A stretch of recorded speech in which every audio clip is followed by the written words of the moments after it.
პირველ რიგში დიდ მადლობას მოგახსენეთ მოგზანებისთვის. როგორც იცით, დღეს ვისაუბრებთ პლატონის გენიალურ თხზულებაზე სახელმწიფო.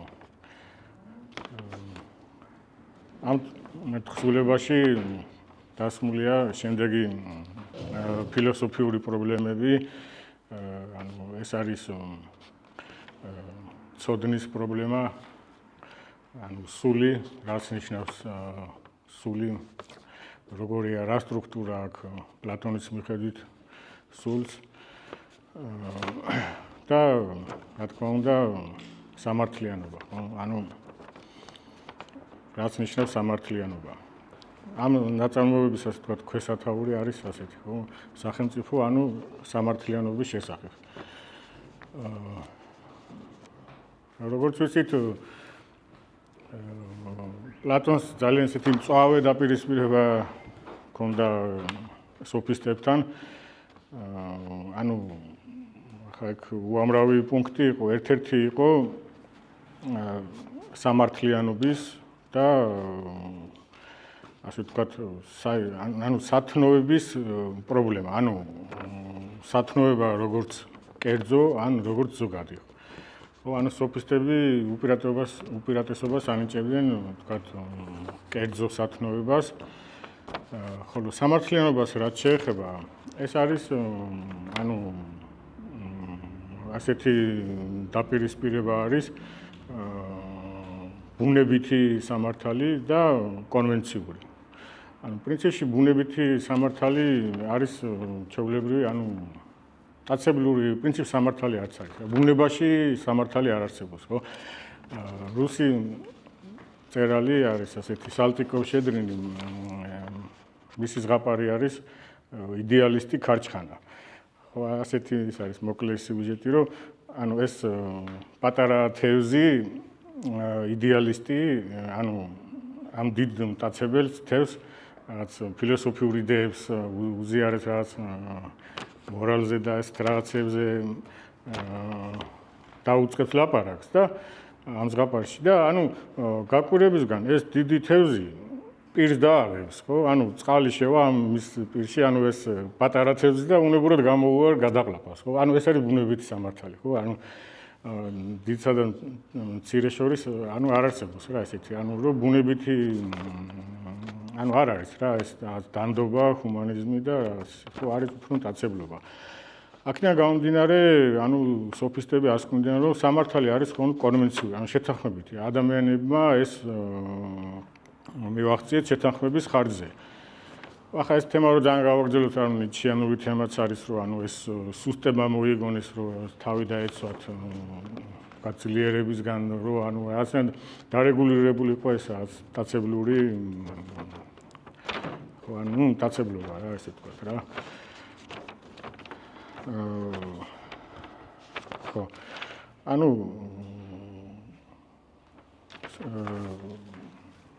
რა ვიცი, უამრავი რაღაც შეიძლება ითქვას.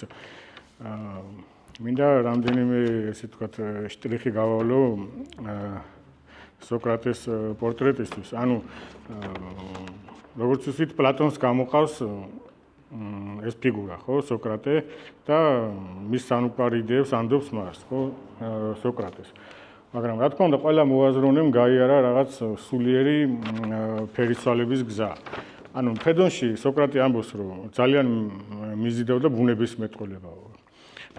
ესე იგი საგანთა მიზეზის ძიება და კვლევა, ხო? და ეს არის, ასე ვთქვათ, ფედონის ეს პასაჟი არის ასე ვთქვათ, ინტელექტუალური ავტობიოგრაფია. სოკრატეს თუნდაც შეიძლება პლატონის ინტელექტუალური ავტობიოგრაფია.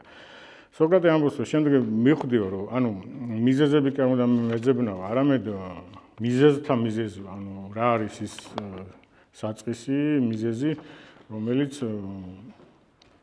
არის შემდგომ ყოვლის მიზეზი, ხო? ხო, ეს ასე ვთქვათ, დაპირისპირება, როგორც ახლა ვახსენეთ, სოფისტებთან, ასევე დაკავშირებულია რაღაც კრიტერიუმის ძიებასთან. ცნობილი გამონათქვამია პროტაგორას ესეთი აფურის არის დოქსა, რომ ყველაფრის საზომი არის ადამიანი. მაშინ გამოდის რომ ყველაფერი არის რელატიური, იმიტომ რომ ყველა ადამიანს თუ ყველა ცალკე ინდივიდს თავისი აზრი აქვს, მაშინ გამოდის რომ რაღაც ისეთი აბსოლუტური საზომი არ არსებობს. თავის ბოლო ნაწარმოებში, კანონებში პლატონი პირდაპირ ამბობს, რომ ანუ ყველაფრის საზომი არის ღმერთი, ხო, რომ ანუ რაღაც უნდა იყოს აბსოლუტური და ზუსტად ამ აბსოლუტური საზომის ძიებას მიუძღვნა, შეიძლება ასე ითქვას, პლატონმა მთელი თავისი შემოქმედება, ხო? ანუ ეს აგრეთვე სხვადასხვანაირად იწოდება ეს არის მთელი, ეს არის აგათონ ბერძნულად, ეს არის სიკეთის იდეა და როგორც ფედონსტერია, ეს არის მიზეზთა მიზეზი. ანუ პლატონი ცდილობს რომ რაღაც ისეთი ცვლილება მოახდინოს, ტრანსფორმაცია მოახდინოს ამ გაგების, ხო? ანუ ხა ძალიან მნიშვნელოვანი იყო, როგორც ვთქვით, ანტიკურ სამყაროში თეატრის როლი, ხო? და აქ ასევე ვაწყდებით ისეთ პრობლემას, რაც არის პაიდეია. პაიდეია ნიშნავს აღზრდას. ერთ-ერთი ანუ თავარი ცენტრი იყო თეატრი, სადაც ათეულობით 1000 ადამიანი ეტეოდა და ანუ მოქალაქეთა აღზრდა, ესე ვთქვათ, ხდებოდა თეატრებში რა. მაგრამ ანუ პლატონი თან ძალიან არტისტული ადამიანია, თვითონაც დრამატურგია, მაგრამ ყველაზე მძაფრი კრიტიკოსი არის თეატრის, ხო? და ანუ რატო? ანუ მისთვის მიუღებელია ეს ტრაგედიის, ესე ვთქვათ, ბოროტი ღმერთი, რომელსაც შეცდომაში შეყავს ჯერ პროტაგონისტი, ადამიანი და შემდგომ ზის, ხო? და აგრეთვე ამ ტრაგედიის ამ ბოროტი ღმერთისთვის დამახასიათებელია შური, ხო? ანუ თითქოს მას შურს იმ ადამიანის რომელიც არის თქვათ მაღლა ასული, ნუ დაწინაურებული, ხო და ამხობს მას, ხო? ტიმეუსში ჩვენ ვკითხულობთ სრულიად სხვა გაგებას. ანუ ზუსტად ამ ღმერთის, ნუ რასაც სხვადასხვანაირად ეწოდება პლატონთან მიზეზთან მიზეზი, ან აგათონის სიკეთის იდეა და ასე შემდეგ. ის ძალიან მკაფიოდ აფიქსირებს, რომ მან აბსოლუტურად არ იცის რა არის შური. ანუ ეს არის მიმართული ზუსტად ამ ტრაგედიის, ასე ვთქვათ, ბოროტი ღმერთის მიმართ. და აი რას ცდილობს პლატონი? გოგოლს აქვს ასეთი დამაფიქრებელი სიტყვები. წუხარება იმის გამოა, რომ სიკეთეში ვერ ვხედავთ სიკეთეს. ხო? ანუ როგორც ვთქვით, აგათონ ნიშნავს სიკეთის იდეას, ხო? და აი თითქოს პლატონი ამას ცდილობს დაგვანახოს, რომ არსებობს ეს აბსოლუტური იდეა და სხვა ყველაფერი დანარჩენი არის, ასე ვთქვათ, რაღაც ნაწილი, მცირე პორცია. აი ესე როგორც ნადიმში მაგალითად აღმასვლა ხდება აბსოლუტურ სილამაზემდე, მაგრამ კიბე ეს გასავლელი გზაა. გზა არის, ასე ვთქვათ, აი რაღაც პორციებით, რა რაღაც ჯერ სილამაზის რაღაც ნაწილს შეიცმოს ადამიანს, შემდგომ სხვა საფეხურზე გადადის, მაგრამ ბოლოს მაღლდება უკვე თავისთავადი სილამაზის. ასევე არის სიკეთეც, ხო? ყველა ადამიანს, ყველა არსებას საერთოდ გააჩნია ეს ინსტინქტური სწრაფვა სიკეთისკენ. მაგრამ მას არ გააჩნია ცოდნა. ჰაიდეგერიც და არ ვიცი, საერთოდ ფსიქოანალიზის ასეთი დებულება არის მიღებული, ჰაიდეგერიც ამას აღნიშნავდა, რომ ძალიან ადრე ვიბადებით, ადამიანი ადრე იბადება. ანუ წარმოიდგინეთ ახლა მის არსებაში არის მთლიანად სწრაფვა რაღაც კარგისკენ, მაგრამ ჯერ არ არის გონება ჩამოყალიბებული. ამიტომ შეიძლება აერიოს ფასეულებები და შეიძლება ბოროტება მიიჩნიოს სიკარგით, ხო? ბოროტება მიიჩნიოს სიკეთით, ხო? და ამიტომ ამბობდა სოკრატე, რომ სათნოება ცოდნაა, ხო? ანუ განსწავლის გზა ასევე გულისხმობს ამ სულიერ ფერისცვალებას, ხო? ხო, ანუ მაინც სად უნდა ვეძიოთ ეს თავარი პრობლემა, რაც არის სამართლიანობა, ხო? როგორც ვთქვით, ბუნებაში არ არსებობს სამართლიანობა. პლატონის მიხედვით სამართლიანობა არსებობს მხოლოდ ადამიანის სულში. ადამიანის სული არის ის ადგილი, სადაც შესაძლოა, ანუ პოტენციურად არსებობდეს სამართლიანობა, ან თუ მანკიერია, თუ დამახინჯდება, მაშინ ბუნებრივია, მასში იქნება უსამართლობა. ასეთი პასაჟი არის სახელმწიფოში, ზღვის ღვთაება იყო ანტიკურ მითოლოგიაში გლავკოსი. და ამ ღვთაებაზე ლაპარაკობს. გლავკოსი, ანუ წარმოიდგინეთ, რომ ახლა ზღვაში როგორ იქნებოდა, აი ნიჟარები აქვს მიწებებულიო, რაღაც აი შემზარავი დამახინჯებული სანახავი არის, მაგრამ ის ხო თავდაპირველად ლამაზი იყო, ასევე არის რომ ადამიანის სულიცო რა. ამიტომ საჭირო არის რომ კათარზისი განწმენდა რა. ანუ რათა დაიბრუნოს სულმა პირვანდელი სახე, რომელიც არის ლამაზი, ხო? მაგრამ საინტერესო ასევე ასეთი საკითხი, აი საიდან იწყება ეს დაცემა რა, ასე ვთქვათ. საიდან ჩნდება სულში უსამართლობა. ანუ პლატონი ძალიან ისეთ დახვეწილი მწერალიც არის და რაღაც მნიშვნელოვან თემებს ასე გვაპარებს. აი მაგალითად მსჯელობენ ხო თანამოსაუბრენი სოკრატე ამბობს აი ჯერ ამ აზრს ეს აზრი არ დაგვისრულებია უკვე გადავედით სხვა აზრზე. ეს ისე გამოდის რომ აი თითქოს როგორც მუზმუზელა ადამიანი, ანუ გორმუცელა, ანუ ქართულ თარგმანში ასწერია, გორმუცელა, ანუ მუცელღმერთა რაღაც ერთი ადამიანი, ანუ ესეთი ჭამის მოყარე, ხო? ანუ ჯერ ერთი კერძის ჭამა არ დაუსრულებია, მე თვალსაპარევს მეორე კერძისკენ და რაღაცაა, ხო? ასე შემოაქვს პლატონს ეს სიხარბის თემა. თითქოს ირონიულად და ისე რაღაც ისე, ხო, ხუმრობით. ბერძნულად ამას ქვია პოლინექსია. ანუ ხო, არა უშავს, ხო, პოლინექსია არის ეს სიხარბე, ანუ რაც შეიძლება მეტი.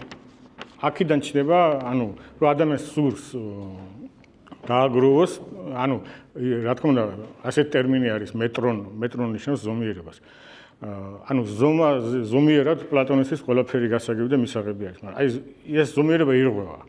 და ანუ ადამიანს უჩნდება სურვილი დააგროვოს, თქვათ, რაც შეიძლება მეტი ფული, რაც შეიძლება მეტი ძალაუფლება ჩაიგდოს ხელში და აი ასე ჩნდება, ეს იწვევს თანდათანობით უსამართლობის გაჩენას სულში, ამ დისჰარმონიის შეტანას სულში და საბოლოოდ ერთ-ერთი მიზეზი შეიძლება ითქვას, რომ უმიანობის მიზეზი ჩნდება, ეს არის ეს, ანუ სიხარბე რა, ანუ ეს პოლინექსია, ხო? კარგი, ანუ პლატონთან ვერაფერს გავიგებთ, თუ სქემები არ მოვიშველიეთ, ხო? ანუ ახლა პლატონი დიდი მწერალია, რაღაცას მოხდენილად იტყვის. ასე ძალიან ძნელია პლატონის გაგება რაღაცა აფორიზმებით და რაღაცა შედარებით უფრო ცხადი ხდება მისი სათქმელი და ზოგადად მისი ფილოსოფია, თუ მოვიშველიეთ სქემებს, ხო? თვითონ პლატონი აკეთებს ამას სახელმწიფოს მე-6 წიგნის ბოლოს. შემოაქვს ანუ ონტოლოგიური სქემა. ასე სვამენ ხოლმე საკითხს, ყოფიერება განსაზღვრავს ცნობიერებას თუ ცნობიერებას. ანუ ეს ორივე ერთმანეთთან არის შეუღლებული, ხო? ანუ ონტოლოგიური არის ყოფიერებითი სქემა, ანუ სამყაროს სქემა, მაგრამ ამავე დროს არის ეს გნოსეოლოგია, ან შემეცნებები, ანუ ონტოლოგია და გნოსეოლოგია ერთმანეთთან კავშირშია. ანუ პლატონი რას აკეთებს? ამას ეწოდება ხაზის ანალოგია. ეხლა აღარ გავხაზი, მაგრამ ანუ ჩათვალეთ, რომ ეს შუაზე არის გაყოფილი და რას ამბობს პლატონი, რომ არის ეს მატერიალური, ანუ ხილული სამყარო, აი ქვედა რაც არის და შემდგომ არის ეს გონით საწვდომი, რასაც ფიზიკური თვალით ვერ ხედავს ადამიანი, ხო? ანუ ქვედა სამყაროში არის ეს ანუ ეიკასია არის ეს მიმსგავსება, აი მარჩილ, აი ადამიანები რომ მარჩილ ესე არის თუ ისე არის რაღაცა სხვა, ზუსტი, ანუ სიზუსტე არ არის, რაღაც ბუნდოვანება არის. პისტის არის რწმენა. ეს არ არის კონფესიასთან და რამე რელიგიურ რწმენასთან არის. ეს არის გაშუალების გარეშე სამყაროს მიღება. ანუ ზოგადად ეს იდეალისტური ფილოსოფია არის გაშუალების ფილოსოფია. გაშუალების გარეშე ფილოსოფია არ არსებობს, ხო? როცა უშუალოდ იღებს ადამიანი სამყაროს, აი ეს არის პისტის, ანუ კრიტიკული აზროვნების გარეშე, როცა ესე იგი მას ჯერა სამყაროსი და უშუალოდ ჩართული არის რა ამაში, ხო და ახლა რა თქმა უნდა ფილოსოფია არ არის, ხო? ეს არის ასე ვთქვათ ხილული სამყარო.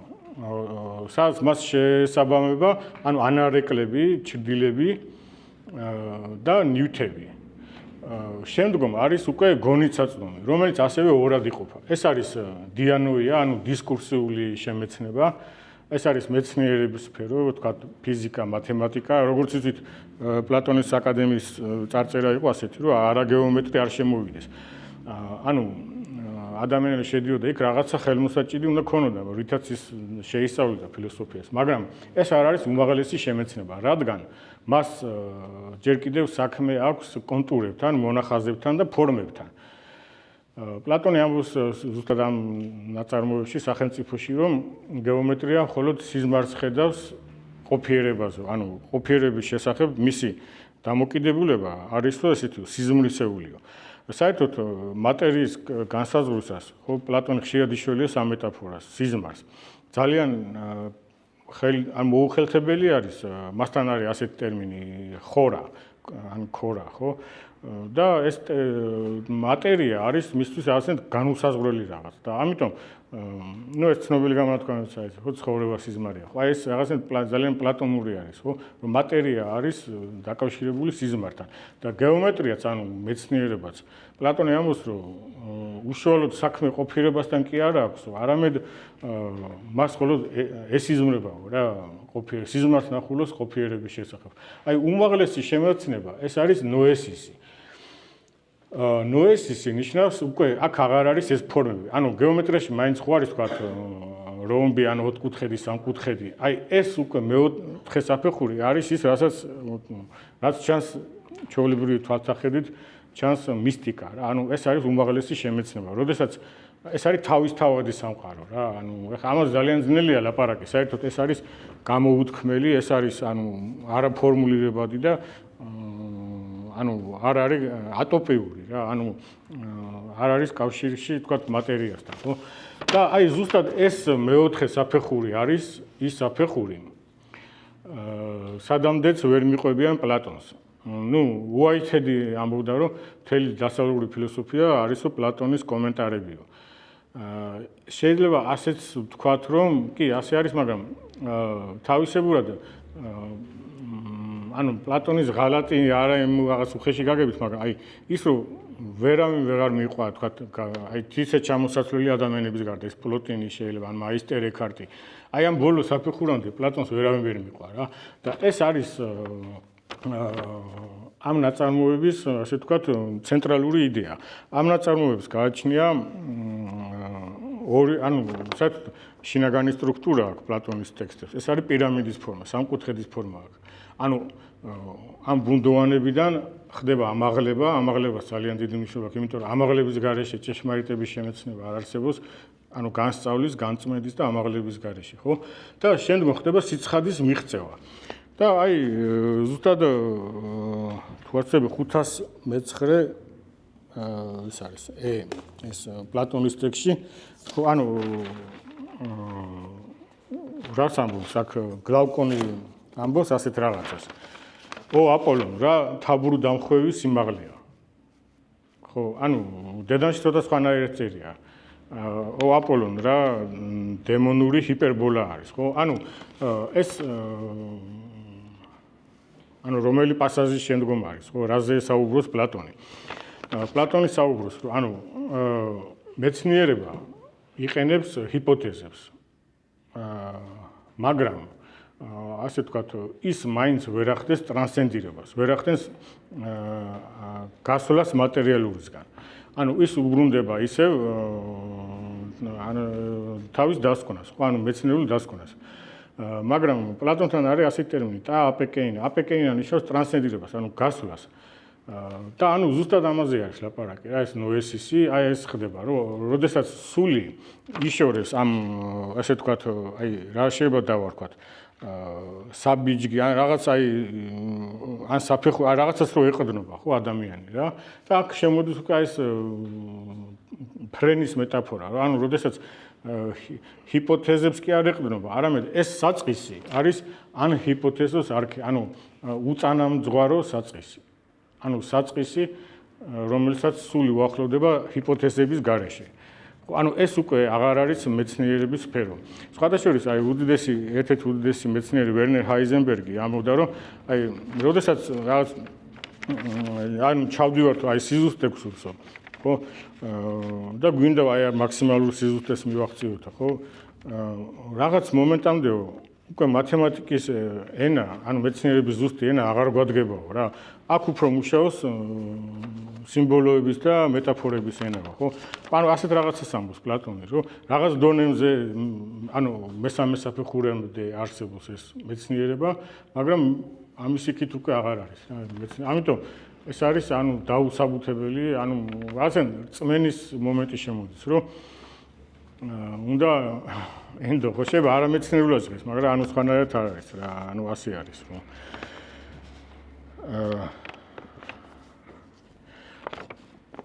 ხო, ანუ კიდე რა შეიძლება ითქვას? ეს შეიძლება ძალიან აბსტრაქტულად ჩანდეს, მაგრამ ეს არის ძალიან მნიშვნელოვანი. აი უშუალოდ ჩვენი არსებობისთვის, ჩვენი ან ვთქვათ ესთეტიკისთვის, პიროვნული განვითარების ეს აბსტრაქტული სქემები არის ძალიან მნიშვნელოვანი. იმიტომ რომ პლატონი რას ამბობს? აი ეს ქვედა ორი სფერო, ეს არის დოქსა. დოქსა ნიშნავს შეხედულებას. შეიძლება ესე უცნაურად გვეჩვენება ეს სიტყვა, მაგრამ სინამდვილეში აი როგორც სიტყვის შემადგენელი ხშირად შექორია, აი პარადოქსი, ხო, დოქსა. ეს სოკრატეს პარადოქსები. სოკრატე პარადოქსებით, ასე ვთქვათ, არ ღვევდა, თუ შეიძლება ასე ითქვას, აფეთქებდა ამ დოქსას. იმიტომ რომ დოქსა რას ნიშნავს? დოქსა ნიშნავს ანუ ესეთ მზა ფორმულებს. თანამედროვე ენაზე რო ვთქვათ, ეს არის იდეოლოგია. ანუ აი სხვანაირად მაგალითად ომის წარმოება შეუძლებელია იდეოლოგიის გარეშე, ხო? ანუ თუ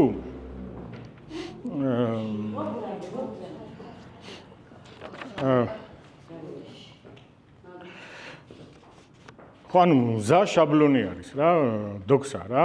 ანუ ეს არის ცვალებადი შეხედულება, რომელსაც არ გააჩნია მეცნიერული დასაბუთება და ეს გაშუალების გარეშე იღებს ადამიანი, ხო? ასევე პლატონთან არის ორთოდოქსია, ანუ უკვე დასაბუთებული ესა დოქსა რა, ცოდნა.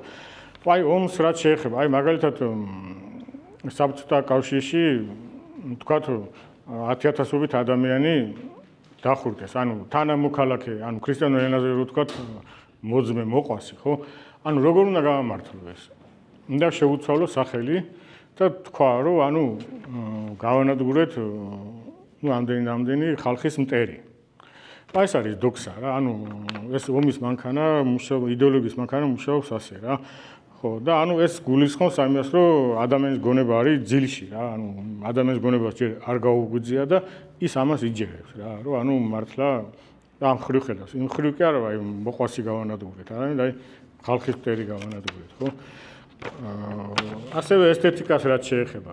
ეს არის ძალიან საინტერესო, ანუ პლატონისთვის რატო იყო მიუღებელი, თქვათ, ისეთი პოეტი, რომელიც ამ ანაგოგია არის აღმყვანი გზა. ანუ მისი აზრით პოეტი, ანუ ესე იგი დრამატურგი უნდა ემსახურებოდეს კითხველის ან მაყურებლის, ასე ვთქვათ, აღმასვლას რა, მისი შემეცნების, ესე ვთქვათ, აღმასვლას, ხო? და მისთვის მიუღებელი არის ისეთი ხელოვანი, რომელიც პირიქით, ანუ თანამედროვე ენაზე რო ვთქვათ, ეს ჩრდილები ან არეკლები არის სიმულაკრები, რომელიც ავრცელებს სიმულაკრებს რა. ხო, და მისთვის არის მიუღებელი ეს ასეთი ტიპის ხელოვანი რა, ანუ ვინც ავრცელებს ამ ეს რა, ანუ ანარეკლებს და ანუ აჩრდილებს რა. მაგრამ მისი თანამედროვე დრამატურგი, გენიალური ევრიპიდე რაც ძალიან უცნაურად ესე ვთქვათ, გადაატრიალებს ამ ყველაფერს. სხვადასხვა ქართულად გამოვიდა ორი დიდი ტომი ევრიპიდის და მაინც ეს პიესა, ანუ ელენე ქვია ამ პიესას, ეს პიესა არ შედის სამწუხაროდ. ანუ ესეთი მითი არსებობდა, რომ ეს ომი რაც მოხდა, ხო, ტროას ომი. ანუ ესე გამოდის, რომ თითქოს ბერძნები იბრძოდნენ არა ელენეს გამო. არამედ იქ რომელიც იყო, ხო, ის იყო ელენეს ასე ვთქვათ, აჩრდილი რა, ანუ ორიგინალი კი არ იყო. იყო მისი კოპია რა. და ხო წამოიყვანა და გზაში შეხვდა ნამდვილი ელენე რა, ანუ ორიგინალი. და უმტკიცეს რა, უხსენს, რომ ასე არისო რა, ანუ მე ვარ ორიგინალიო, ეს არის ანარეკლიო რა. ანუ ეს ქმარი, ну ძალიან ისე ბოლომდე აცლის ამ ლაპარაკს რაღაცა და მე ეუბნება. მე ამის გამო ვიბრძოლებ, ვის გამოც ვიშრომებ, ამდენი წლები და ვის გამოც ვიბრძოლებ, მე ის მირჩევნიაო რა, ანუ ანარეკლი არისო, აჩრდილი არისო, თუ კოპია არისო, მე ორიგინალს ეს მირჩევნიაო რა. ხო რა, ანუ ეს არის ასე ვთქვათ დამოკიდებული იმაზე, ანუ ადამიანს რა პოზიცია გააჩნია, ხო, ну არჩევანზე, ხო.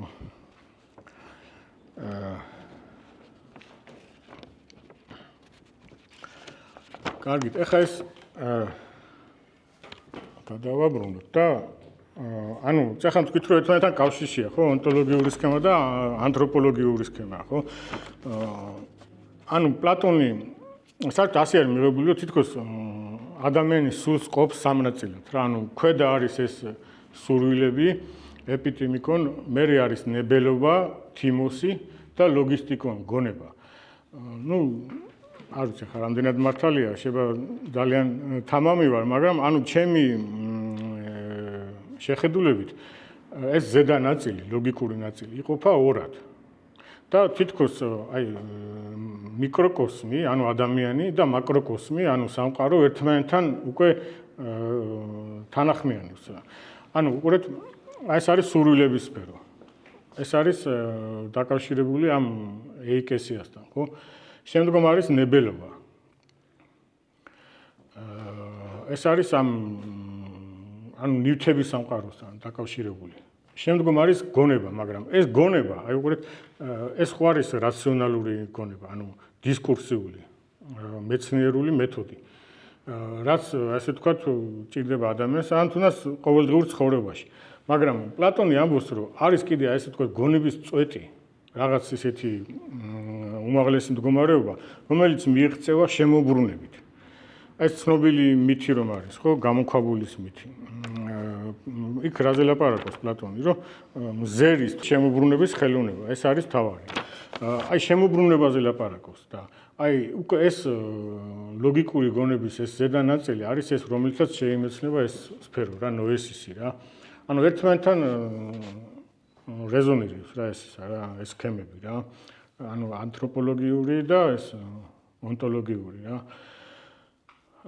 თიმოს ეს არის ნებელობა. ეს არის აი ძალიან მნიშვნელოვანი ნიცშე ამბობდა რომ აი მაგალითად ესეთ ტერმინი არის სოფროსინი ქვია. სოფროსინი არის აი ზღვის ესე ვთქვათ შტორმი რო დაწყნარდება და აი სიჩუმე დაისადგურებს ხო ზღვაზე. ანუ სოფროსინი არისო ეს ნიშნავს ზღვის შტორმი და ღელვა ნიშნავს ნებათა ღელვას რა. ანუ სოფროსინი ნიშნავს ამ ნებელობითი ნაწილის განწმენდას რა და ეს მიაჩნია უფრო მნიშვნელოვნად თუნდაც შემეცნების თვალსაზრისით ვიდრე თქვათ რაციონალური გონება რა. ნუ პლატონთანაც ასე არის რა რომ ანუ თიმოსის ამ ნების განწმენდა აფექტებისგან არის ყველაზე მნიშვნელოვანი რა. და ეს ქვედა სურვილი ისა სფერო რა სურვილები საერთოდ ჰერაკლიდესგან ძალიან დავალებული არის პლატონი და მინდა გავიხსენო ჰერაკლიდეს ასეთი აფორიზმი რომ ანუ სურვილებთან ანუ გულის წადილთან ბრძოლა მძიმეა რადგან რაც სურს სულით შეისყიდება ესე იგი სულის ხარჯზე ხდება ამ სურვილების ასრულება რა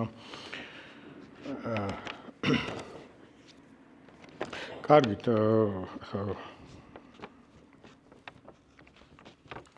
ხო ანუ სანამ გადავალთ იმ ასე ვთქვათ მანკიერ რეჟიმებზე ანუ ეს არის ვთქვათ დემოკრატია, ოლიგარქია, დემოკრატია, ტირანია ხო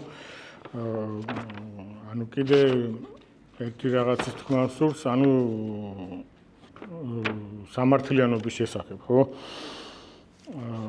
პლატონი როგორც ვიცით ძალიან მაღალ მხატვრულად გამოხატავს თავის სათქმელს და შემოაქვს ასეთი ამითებს თვითონ თხზავს პლატონი ეს არის გიგესის ბეჭედი ანუ თქვათ ეს ამ ბეჭედის ფლობელი ხდება ანუ ამ მითის თანახმად ხდება უჩინარი რა ანუ უჩინარი კაცი ხდება და პლატონი ყვება ასეთ რაღაცას რომ ანუ მანამდე ეს წესიერი წყემსი და ჩვეულებრივი ადამიანი ამ რაღაც ჯადოსნური ძალის გამო მეშვეობით გახდა ანუ მკვლელი მიიტაცა სამეფო ძალაუფლება გახდა ტირანი ანუ ძალაუფლება სიმდიდრე ყველაფერი ჩაიგდო ხელში ხსართ ასე სვამს საკითხს პლატონი რომ ანუ ეს სამართლიანობა მოჩვენებითია თუ ნამდვილი ანუ ჩვენ თქვათ სპექტაკლში მონაწილეობთ რაც ასეთ როლს თამაშობთ გვინდა რომ კი არ ვიყოთ ნამდვილად სამართლიანი ნამდვილი თუ გვინდა ვიყოთ მაშინ ამ შემთხვევაშიც უნდა დავრჩეთ წესიერი ადამიანები ხო არ უნდა გამოვიყენოთ ის შესაძლებლობა, რომ ანუ აქ დასჯაზეა ლაპარაკი, ხო, ის გიგესი არის დაუსჯელი, ხო, ამ ჯადოსნური ძალის გამო.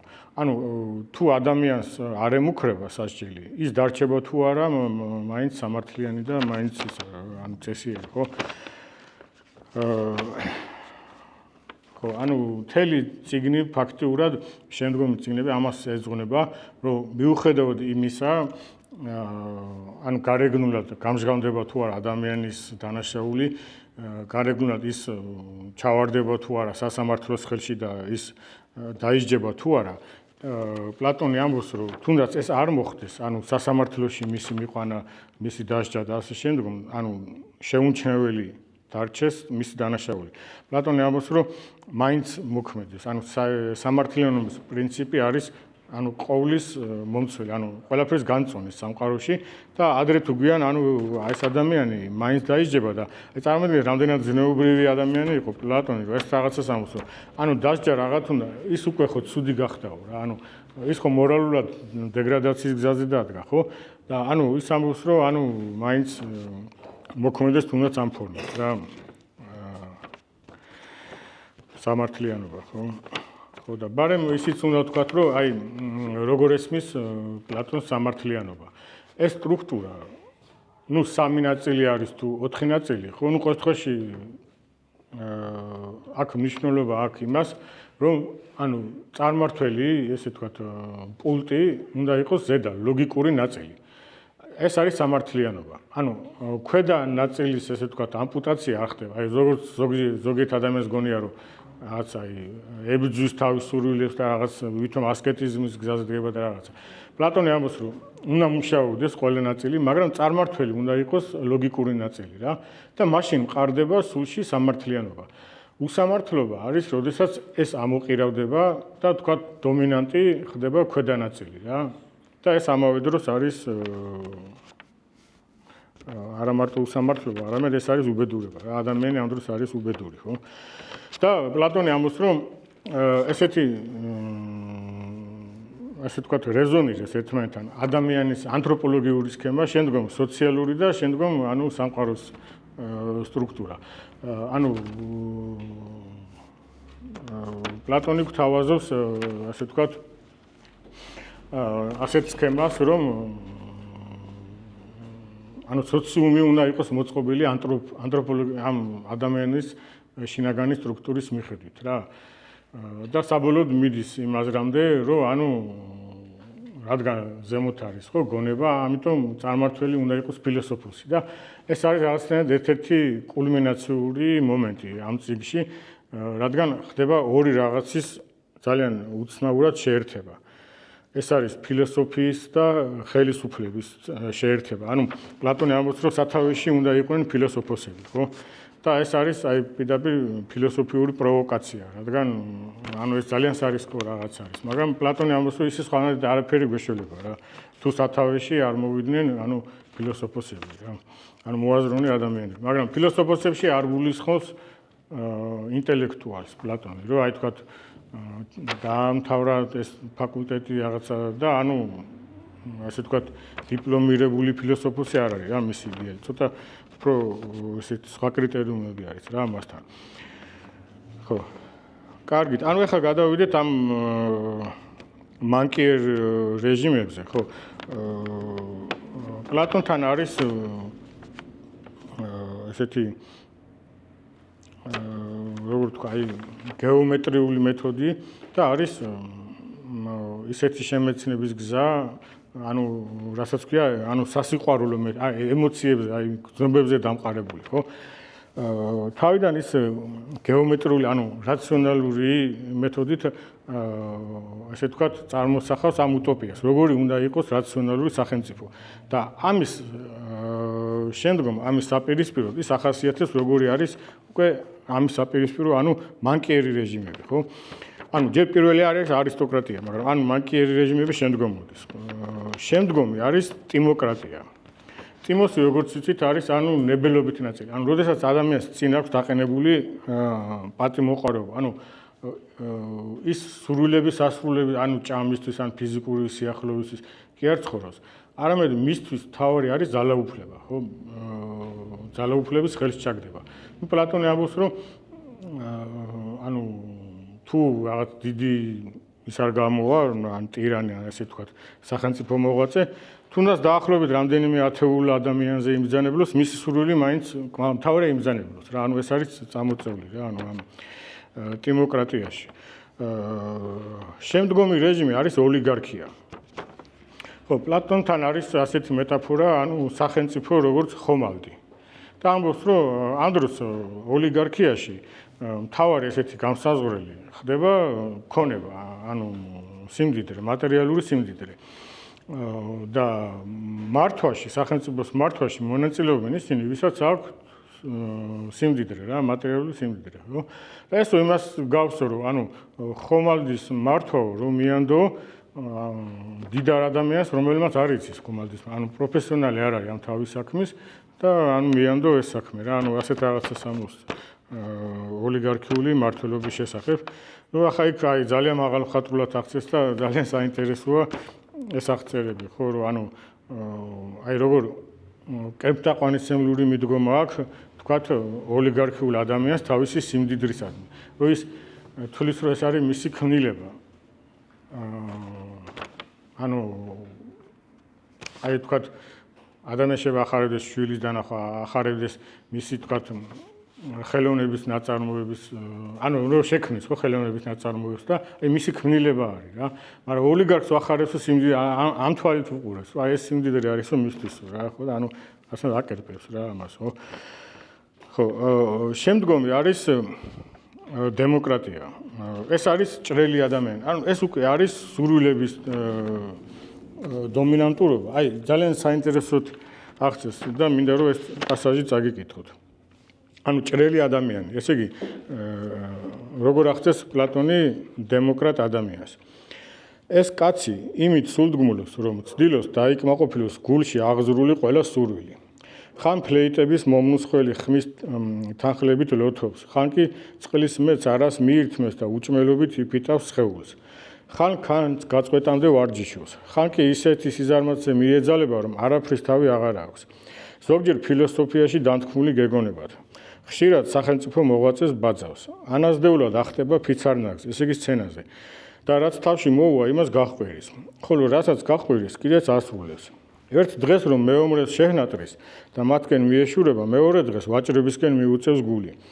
ერთი სიტყვით მისი ცხოვრებისათვის უცხოა წესრიგიც და აუცილებლობაც, მაგრამ ამ ცხოვრებას საამურს ლახსთან ეტარს უწოდებს იგი. ხო, ანუ ესეთი არის რა. ჰანა არენდის აღნიშნავდა, რომ დემოკრატიის ერთ-ერთი ყველაზე დიდი პრობლემა და ყველაზე დიდი კრიტიკოსი არის პლატონი, ხო?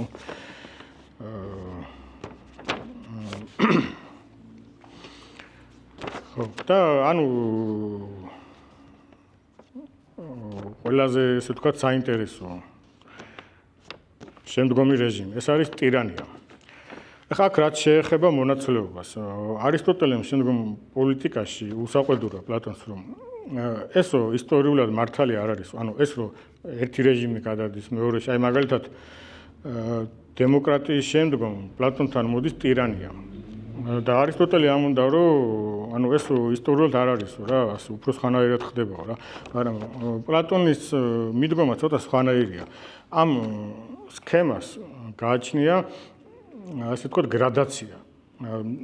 ზემოთ მწვერვალზე არის სათნოება და ბედნიერება და შემდგომ ეს კლებულობს, სათნოებას კლებულობს და ბედნიერებას კლებულობს. და ასე აქ დალაგებული ეს ყველაფერი. ანუ არა ისტორიულად რო თქვა ტირანია დემოკრატიიდან ამოიზრდება თუ ოლიგარქიიდან. არამედ ის ამბობს, აი, როდესაც კლებულობს ყველაზე მეტად სათნოება და ბედნიერება.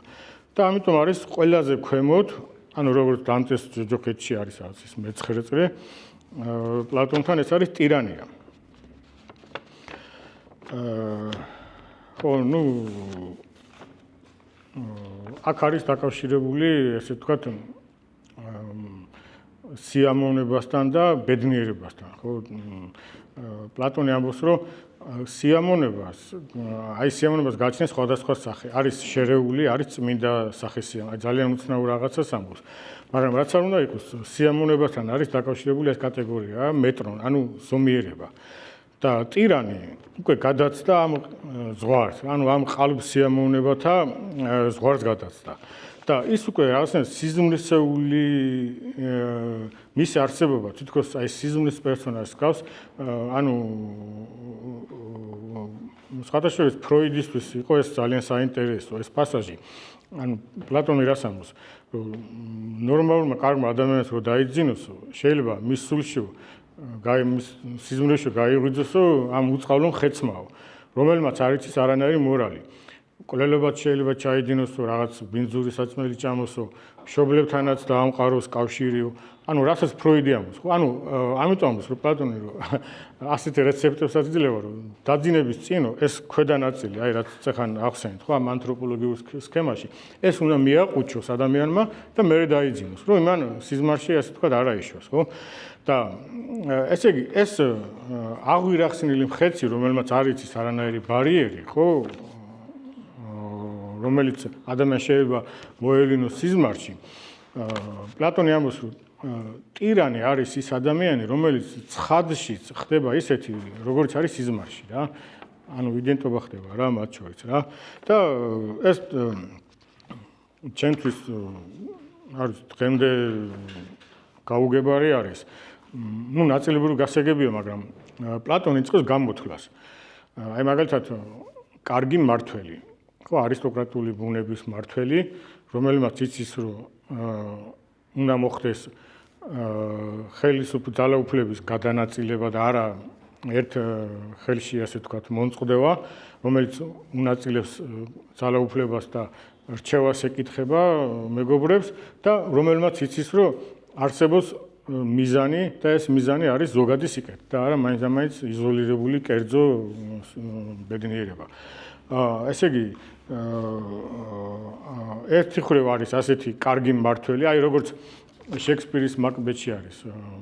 დუნკანზე რო ამბობს რა, მაკბეტი თუ გახსოვთ ეგ პასაჟი, მაკბეტი შურით ამბობს რა ღვთაებრივად მართავსო. ანუ ვისაც კლავს შემდგომ მაკბეტი რა, ეს მეფე არის ასეთი, რომელიც ღვთაებრივად მართავს და ეს შურისაგანი ხდება რა მაკბეტისთვის რა. ანუ ასეთ ოპოზიციას გვთავაზობს პლატონი. ერთი მხრივ კარგი მმართველი და მეორე მხრივ ტირანი, ხო, რომელსაც არც მეგობრები ყავს და მის სულს თუ მოვავლეთ თვალს, დავინახავთ, რომ ეს არის აი ღატაკი, ყველანაირად ანუ აი უბადრუკი, შავბნელი და ანუ აი ყველანაირად დეგრადირებული, ხო? და კრიტერიუმად შემოაქვს ევდენომია, ანუ ეს არის ბედნიერება.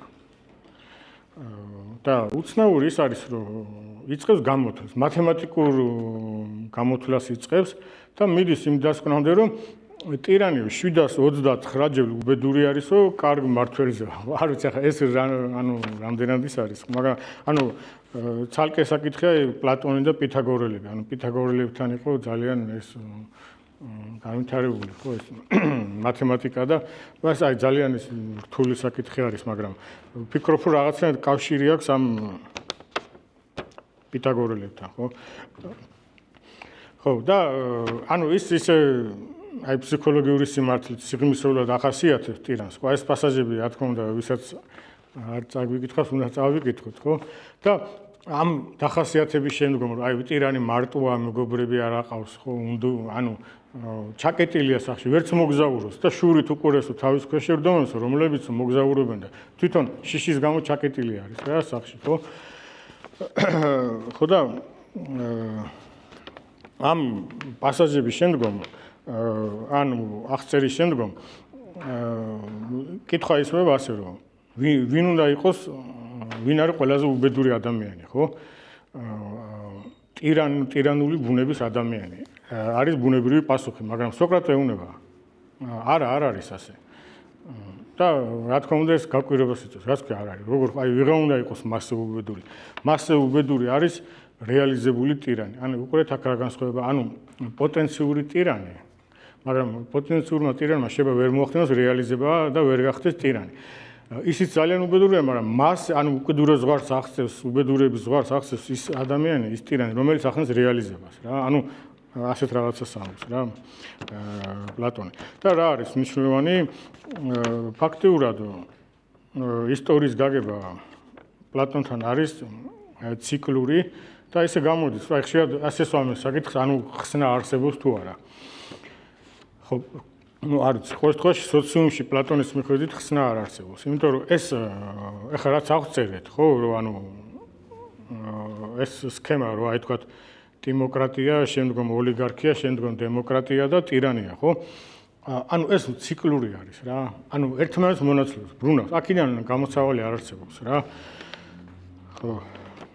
და ანუ კიდე რა შეიძლება ითქვას, ბოლოს არის ესქატოლოგიური მითი პლატონთან. ეს არის ესე ვთქვათ სულის მოგზაურობა, ანუ სულის რაბედიელის ვთქვათ მიღმურ სამყაროში. ახლა ზოგჯერ ყურადღებას არ აქცევენ, მაგრამ ეს არ არის რაღაც ისეთი უშინაარსო მითი პლატონთან ეს ძალიან მნიშვნელოვანია.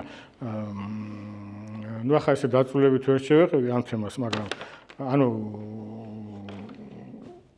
ასეთი ის აქვს მითი მოთხრობილი, რომ ანუ მიღმურ სამყაროში თქვათ სულები სვამენ ამელეტოსის წყალს. აი ამას აქვს მნიშვნელობა. ანუ რაც ნიშნავს ეს ამელეტოსის წყალი. ხო, ანუ ის ამბობს, რომ ამელეტოსის წყალს სვამს ყველა აბსოლუტურად, ყველა სული, მაგრამ ზოგი სვამს ზომიერად. აი ესე ზომიერებას უსვამს ხარს პლატონი და რატომ? არის ასეთი ტერმინი ეპიმელეია. ეპიმელეია ნიშნავს საკუთარ სულზე ზრუნვას. ხოლო ამელეტოსის წყალი არის დავიწყების წყალი. ანუ ესე იგი საკუთარ სულზე ამით ესე იგი ზომაზე მეტად დალევს ამ წყალს, ხო? ანუ მას ავიწყდება ის, რომ გააჩნია სული და უნდა იზრუნოს სულზე რა, უნდა იზრუნოს ანუ სრულყოფაზე რა, პიროვნულ სრულყოფაზე, ხო? ხო ეს ტერმინი შემდგომ ანუ ძალიან მნიშვნელოვანი გახდა მიშელ ფუკოს აქვს უზარმაზარი ნაშრომი სუბიექტის ჰერმენევტიკა და ფუკო წერს ამის შესახებ, ანუ რაც ნიშნავს ეს ეპიმელეია, ანუ ერთმანეთთან კავშირში არის რა ეს, ანუ ხო, ასე მთავრდება რა, ეს კათოლოგიური მითით მთავრდება პლატონის სახელმწიფო და ანუ დასასრულს ვიტყვი იმას, რომ აი ახლა უამრავ რამეზე შეიძლება თქვათ, რომ აი პლატონთან ეს არის მნიშვნელოვანი, მაგრამ არის რაღაც ძალიან მნიშვნელოვანი, ეს არის ბოროტების პრობლემა. აი სათავე, აი პლატონს აინტერესებს საიდან მოდის ბოროტება. ანუ ჩვენ უკვე ვახსენეთ, რომ ანუ ეს არის თქვათ სიხარბე, ეს არის სულის, ანუ სხეულის ესე ვთქვათ მოთხოვნილებები, ეს არის დოქსა, ანუ იდეოლოგია და ანუ ძალიან მნიშვნელოვანია, რომ ანუ ეს არის ესე ვთქვათ არა მარტო ძალაუფლების, არამედ ეს არის სიტყვების გარყნა. რადგან ტირანი ბრძანებლობს სიტყვების გარყვნით. აი მაგალითად კონფუცის კითხეს, რომ რეფორმები რო ჩაატარო, პირველი რეფორმა რა იქნებოდაო და ის მან უპასუხა, რომ ანუ სახელებს დავადგენდიო, უფრო გავმართავდიო რა სახელებისა. ანუ ესე იგი ტირანული ბუნების მართველოს იმის ხარჯზე, რომ ის ახდენს ანუ ამ სახელების გაყალბებას რა, ანუ გარყონა, ენის გარყონას და სხვათა შორის ეს პრობლემა ძალიან საინტერესო და არის პლატონის დიალოგში კრატილი, ხო? ის ამბობს, რომ არის ესეთი ფიგურა შემოყავს მითოლოგიური სახელმდებელი და ამბობს, რომ ის მორევში ტრიალებს, თან თვრალი არის, ანუ ესე იგი ეს სახელმდებელი და ისი არქმევს რა სახელის. ანუ ის ამბობს, რომ ჩვენ შემეცნების დროს ხელმძღვანელოთ სიტყვებით, მაგრამ გონია რომ ეს სიტყვა აღნიშნავს ამ საგანს, მაგრამ სიტყვები და საგნები ერთმანეთთან ასე ადეკვატურ კავშირში არ არიან, ერთმანეთისგან განსხვავდებიან რა. ჩვენ უნდა შევიმეცნოთ, თქვათ, რა არის თვითონ საგანი და არა მისი სახელწოდება რა. და ამიტომ რომ ეს სახელმდებელი არის რომ თვრალი და ესე არქმევს ამ სახელებს, ხო? ამიტომ ეს პრობლემა რა მნიშვნელოვანიც არ უნდა იყოს. ყველაზე მნიშვნელოვანი მაინც პლატონისთვის არის სულში გამეფებული უსამართლობა. ხო, ანუ უსამართლობა როგორც დისჰარმონია რა, როგორც ახლა თქვით, რომ იმის მაგიერ რომ გონიურული ნაწილი იყოს წარმართველი, როდესაც ამობრუნდება და უგონური ნაწილი ხდება წარმართველი, ხო? და აქედან მომდინარეობს მისთვის ეს ყველა ბოროტება, რაც არსებობს სოციუმში, რა.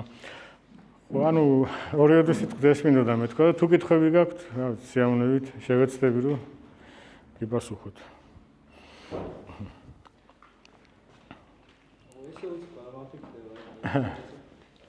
ეს სახელების აცდენა საგნებთან ნიჩესთან სხვა ხდება, ხო, ცოტა სხვანაირი უფრო ცნებებზე აქ აქცენტი, ხო, ეს ცნებები რამდენად დაშორებულები არიან იმას, რასაც ახსენენ რეალურად.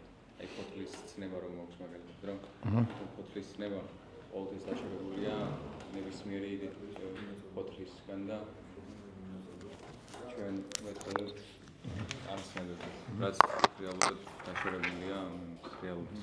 ეს ანუ ჯერ კიდევ პლატონთან იკითხება და რაღაც ნიჩესის არ არის ორიგინალურის. ეგ მაინტერესებდა. ეს ერთ-ერთი კარდინალური პრობლემა არის ფილოსოფიაში, ანუ ყველა დიდი მოაზროვნე უტრიალებს ამ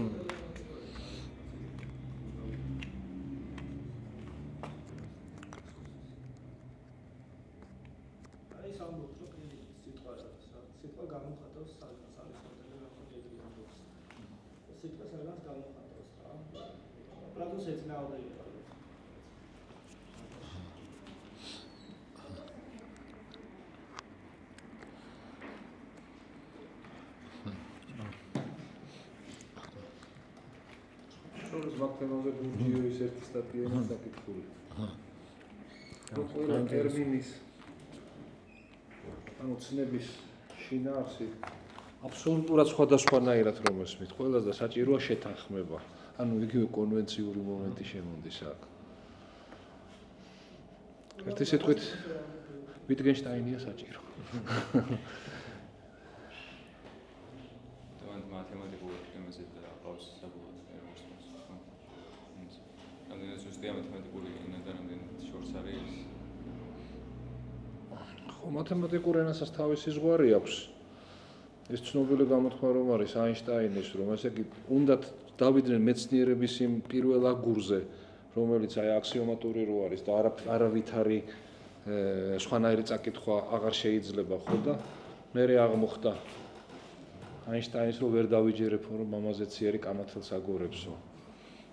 დათომ ზუსტად ის თქვა რომ შემეცნებითი სიმაღლეების დაპყრობის მერე, როდესაც აი დისკურსიული შემეცნება ხდება, ანალიზი ხდება და მიდის ისეთ ზღვრამდე რომ აი ეს უკვე საკმარისი არ არის და გადის უკვე რწმენაში. შეიძლება იმის თქმა რომ რწმენა არის ცოდნის უმაღლესი საფეხური. ანუ ზეცოდა. და ის რწმენა ამავე დროს არის გონივრული. შეიძლება წარმოაჩენთ თქოს რაღაც ირაციონალურია, მაგრამ გონივრულიც არის და ეთიკურიც, ანუ ამის გარეშე არ არსებობს. და რადგან ეს ნაწარმოები სულის პრობლემასაც ეხება, ხშირად უტრიალებს პლატონი ამ თემას. ანუ ისიც უნდა აღნიშნოთ, რომ პლატონის მიხედვით აი ისე როგორც ქრისტიანობაში ან სხვა რელიგიაში ძალიან არასრულყოფილი არის. და დაცემული მდგომარეობა რასაც ქვია, მისთვის ასეთი არის რა ეს ადამიანის სული. და შეიძლება ითქვას, რომ მეორადიც არის. რადგან ანუ მასთან არის ასეთი გაგება სოფლიოს სული და თითქოს სოფლიოს სულის შემდგომ აი მეორადი სული არის ეს ადამიანი ასეთი. და ანუ თითქოს აი მყარი საფუძველი არ აქვს. მაგალითად აქ ამ ნაწარმოებში არის საუბარი ფილოსოფოსების აღზრდაზე, რომლებიც უნდა მოევლინოს სახელმწიფოს მმართველებად. აი უყურეთ, აი აქ რას შენიშნავს პლატონი, რომ არის სანდო ის ადამიანი, კი ბატონო, ჩვენ აღზარდით ის ამბობს, რომ 50 წლამდე, 55 წლამდე მიმდინარეობს ეს პროცესი, ხო? და მოშორდა ეს დამკვირვებელი, ესე ვთქვათ, თვალი, ხო? ანუ ზედამხედველები, მასწავლებლები, ანუ მუდმივად მის გვერდით აღარ არიან და უკვე გამოჩნდება მისი ბუნება, ეს რეზულტატი, ხო? მის ხელში არის ძალაუფლება. ანუ ამას აქ არის მნიშვნელოვანი მომენტი, რომ მართლა დასაყრდენი სანდო არის თუ არა ადამიანი. კი, აი ამდენი წლის მანძილზე ვზარდით, ჩავაბარეთ, ხო? მას ხელისუფლება, ამდენი გამოცდის შემდგომ, მაგრამ აი პლატონი კიდევ უშევს ვარიანტს, რომ შეიძლება მაინც დაეცეს ადამიანი, რა. მაგისის რა იქნება ეს ინდიკატორი? არაფერი არ არის მისი ანუ ას პრევენციული ზომა ესეთი არაფერი არ არის. ფოტოშოპის იმაში ნაწილში და მთელში იმისი ჰაიზენბერგის ზუსტად მაგ თემაზეა რომ სოფლიოს უკვე დაწყებულია მეორე მსოფლიო ომი და მაშინ ფიქრობენ ომის შემდგომ სამყაროს მოწყობაზე და ერთ-ერთი არის სწორედ ეს პრობლემა რომ იქ გაერთიანებულ მეცნიერებათა ჯგუფებმა უნდა მართონ მსოფლიო და ქრისტიანული ესქატოლოგია სწორედ ამას მიიჩნევს ყველაზე დიდ საშიშროებად რომ სწორედ ამაც საფუძველზე მოვა ანტიქრისტი. აი ის კითხვა სწორია რომ ის ოსიპოვისა და მეორე რომელი ყავს შეიძლება მეორე ფრთის ლიდერი გურაევი სამართლიანობა თუ სიყვარული ქრისტიანულ რელიგიაში. აი რომელია უპირატეს სამართლიანობა სიყვარული. მაგრამ ის სამართლიანობაც რო სიყვარული და გამომდინარეობს. ხო. არა ზოგჯერ იცით რა არის? რა თქმა უნდა, უმთავრესი. იგივე ჯგუფში, აი იგივე ტიპის დაპირისპირება შექმნეს მაგალითად ხატთაყვანისცემა თუ ხატპატივისცემა. და ჩვენთანაც ახლა წლების მერე შეიქმნა ანალოგიური, ინტელექტუალური ჯგუფი, მოპაექრე ჯგუფები, გაყეული სამღვდელოების ერთი ნაწილი და განათლებული ქრისტიანების ერთ მხარეს არიან, მეორეს და რაღაცნაირად ჩემ მეკითხენ ეკლესიაში. ბუდის ვიხდი ახლა ჩემ ის რომ ფაქტი იყო ასეთი და მეოთხარი აქ არის ტერმინოლოგიური და ცნებათა აღრევა. როგორც მუსიკოს ფორმისა და შინაარსის ეს სხვანაირად მესმის და მე მგონი უფრო სწორად რომ ხატთაყვანისცემა და ეს არის გარეგნული ფორმა და ხატის პატივისცემა არის შინაარსი, ანუ ფორმით ამ შინაარსის განხორციელება. და სამწუხაროდ ვერ გამიგეს. არა და იკონა პაჩიტანიე თუ იკონა პაკლანინი ეს არის ფორმა კონკრეტული და პაჩიტანიე ეს მართლა შინაარსი. ხო და ეს საკითხი, აი რაც ახლა ჩვენს საუბარში წამოიჭრა, ყოველთვის გულისხმობს ფორმისა და შინაარსის ურთიერთმემართებას, მათ შორის ფილოსოფიაშიც. ხო და ძალიან საინტერესო იქნებოდა, აი რომ ეს უახლესი გამოცემა მაქვს საკითხული, გადახედულიც მრავალჯერ, ყოველთვის თქვენ არ გაქვთ ისეთი განცდა, რომ ასე მგონია დღევანდელ ვითარებას თუნდაც ქართული ვითარების ასახვა პლატონის დიალოგში. და თან იცით რა განცდა მაქვს, რომ ძალიან დიდი ისტორიული გამოცდილებაა იქ დანახული ისეთი ამბებისა, დანახული კი არა, გამოყენებული ამ დიალოგებისთვის ისეთი ამბების, რომელმაც ჩვენამდე რეალურად ვეღარ მოაღწია. მაგალითად იმის გორგიას კითხულობთ და სოფისტებზე ელაბორატორია, რომ ვინ არის სოფისტები, არიან სულელები, რომლებიც ატყობენ სულელებს, რა და ეს ეგეთი რაღაც ალბათ ყველა დროში ხდებოდა, ეხლაც ხდებოდა, მომავალშიც მოხდება ალბათ რა.